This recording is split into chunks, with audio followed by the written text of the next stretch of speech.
തിരുമേനി അവര് വിളിക്കാൻ സമയമെങ്കിൽ പറയണം കേട്ടോ. ആ വിളിച്ചോളൂ. ആ അതെ, വിഷ്ണുവിനോട് ശാലിനോടെ റെഡിയായിട്ട് വരാൻ പറ. മുഹൂർത്തം തെറ്റണ്ട. ആ ഈശ്വര, ഞാൻ തന്നെ ചെന്ന് പറയണോ?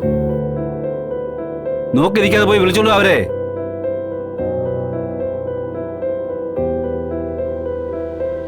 ഒന്ന് പെട്ടെന്ന് വരാൻ പറ. പിന്നെ ഭാമയും വിളിച്ച്, ഭാമേ ഭാമേ. ഇത്ര നേരം കാര്യം നടക്കുമ്പോ അകത്ത് വിളിച്ചിരിക്കുവാന്നോ? നീ പൊന്നി, നീ ഇതിന് പോയില്ലേ? ആ അത് ശരിയാന്നോ? എന്താ അച്ഛാ ഇവിടെ നടക്കുന്നത്? ഇവിടെ കല്യാണം നടക്കാൻ പോന്നേ. ആരൊക്കെ തമ്മിലുള്ള കല്യാണം അച്ഛാ? അതൊക്കെ ഉണ്ട്.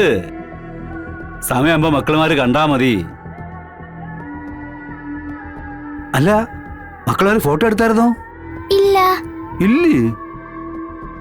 ഗ്ലീറ്റി, ഓ കൊച്ചുങ്ങളെ ഫോട്ടോ എടുത്തില്ലേ? ക്ലീറ്റ് അല്ല അച്ഛാ, ക്ലീറ്റസ്.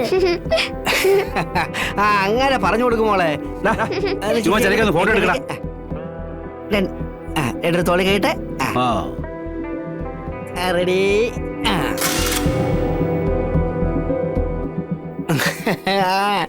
ഫസ്റ്റ്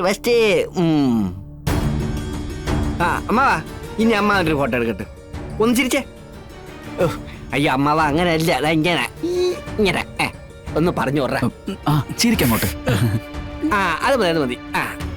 അങ്ങനെ റെഡി റെഡി റെഡി.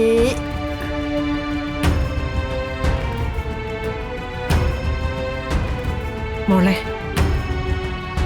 മാല ഇടാതിരിക്കാൻ നമുക്ക് എന്തെങ്കിലും ഒരു വഴി നോക്കാം. തൽക്കാലം ഈ ചടങ്ങ് നടക്കുന്ന സ്ഥലത്ത് വന്ന് ഒന്ന് നിൽക്കെങ്കിലും ചെയ്യേ. അതിനെനിക്ക് സാധിക്കില്ല.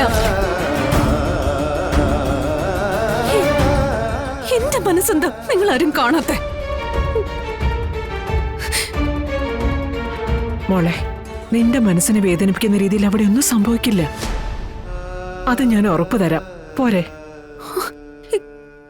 പിന്നെ എല്ലാ കാര്യങ്ങളും എല്ലാവർക്കും അറിയാലോ.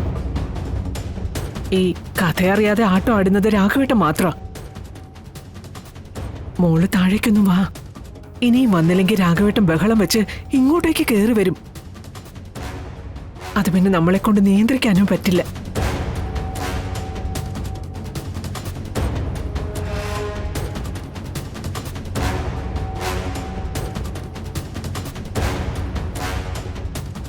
ആഹാ, രാഘവ സാറിന്റെ സെലക്ഷൻ കൊള്ളാം.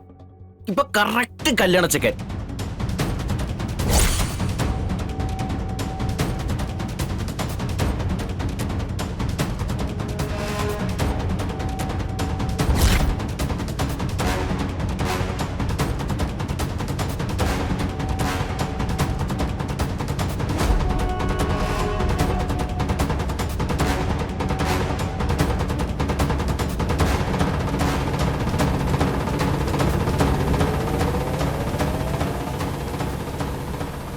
നിങ്ങക്ക് എങ്ങനെ ഇതൊക്കെ ചെയ്യാൻ തോന്നേ?